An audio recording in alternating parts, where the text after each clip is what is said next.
News 28 मराठीमध्ये आपले स्वागत आहे। आजच्या मोठ्या बातम्यांबद्दल बोलूया। आदिवासी वसतिगृहांच्या मागण्यांसाठी एसएफआय आक्रमक। आदिवासी विकास विभागाच्या सुधारित वसतिगृह नियमावलीतील त्रुटी दूर करून विद्यार्थ्यांच्या मागण्या तातडीने मान्य कराव्यात, अशी मागणी एसएफआय महाराष्ट्र राज्य समितीने केली आहे। सर्व पात्र विद्यार्थ्यांना वसतिगृह प्रवेश, प्रलंबित शिष्यवृत्ती व अपचे तातडीने वितरण, निर्वाह व इतर भत्त्यांत वाढ, मोफत विमा व वैद्यकीय सुविधा आणि विद्यार्थिनींच्या गोपनीयतेचे संरक्षण करण्याची मागणी संघटनेने केली आहे। वसतिगृहांमध्ये अभ्यासिका, इंटरनेट, लायब्ररी, स्पर्धा परीक्षा मार्गदर्शन, समुपदेशन केंद्र आणि इतर आवश्यक सुविधा उपलब्ध करून देण्याचीही मागणी स्फीने केली आहे।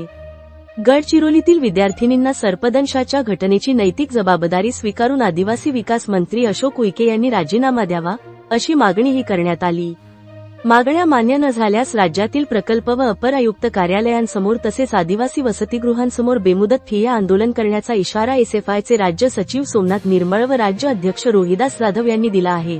आय न्यूज 28 मराठीसाठी डहाणू मुख्य प्रतिनिधी सतेंद्र मातेरा यांचा रिपोर्ट।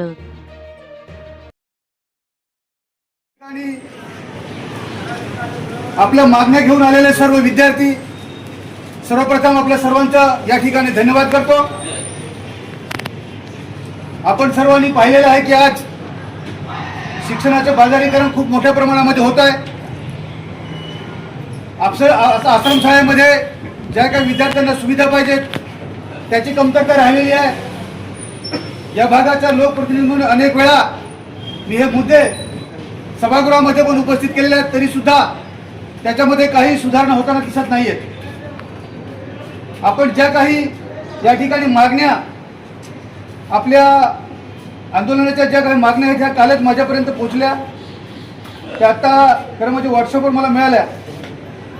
मी आपल्या पदाधिकाऱ्यांना विचारलं की आज मोर्चा कशाबद्दल आहे, तर विद्यार्थ्यांच्या आरोग्याची तपासणीच्या नावाखाली होणाऱ्या अपमानकारक तपासण्या मुलींच्या बाबतीत, त्याचप्रमाणे अनेक आपल्या मागण्या या ठिकाणी, सर्व मागण्यांचा मी उल्लेख करत नाही, परंतु आपण सर्वांनी पाहिलेलं आहे की आजचे हे जे सरकार आहे, हे सरकार मोठमोठे जे पुंजीपती आपण म्हणतो, जे मोठमोठे भांडवलदार म्हणतो, त्यांच्या बाजू घेणारे हे सरकार आहे।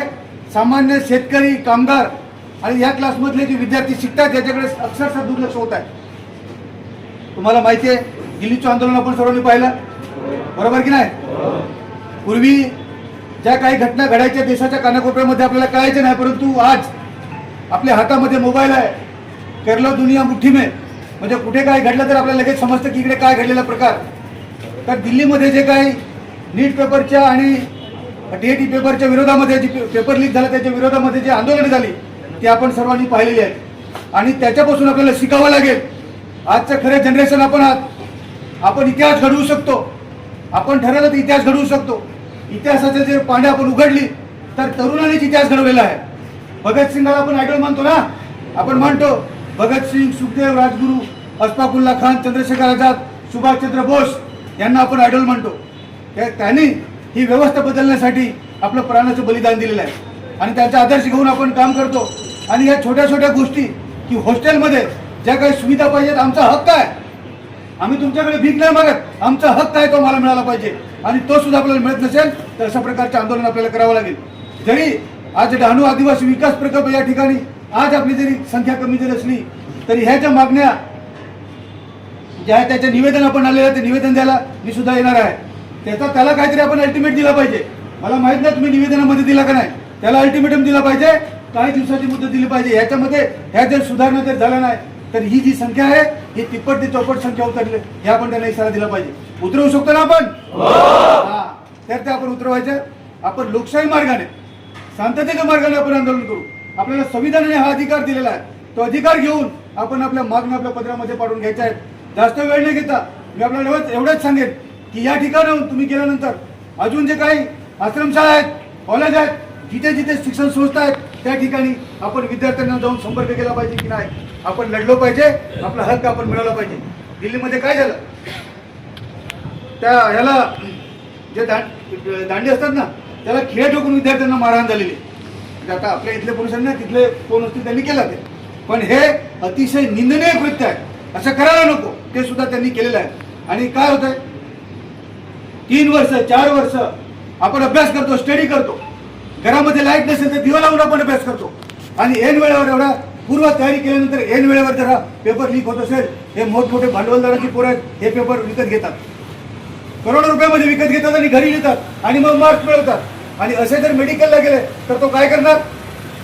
हा जो घरी पेपर लिहिलेला विद्यार्थी जर मेडिकलला गेला तर उद्या त्याला कानाचं ऑपरेशन करायला सांगितलं होतं तुम्ही घरी, बरोबर की नाही? म्हणजे व्यवस्थेमध्ये सुद्धा असे भ्रष्टाचार येणार.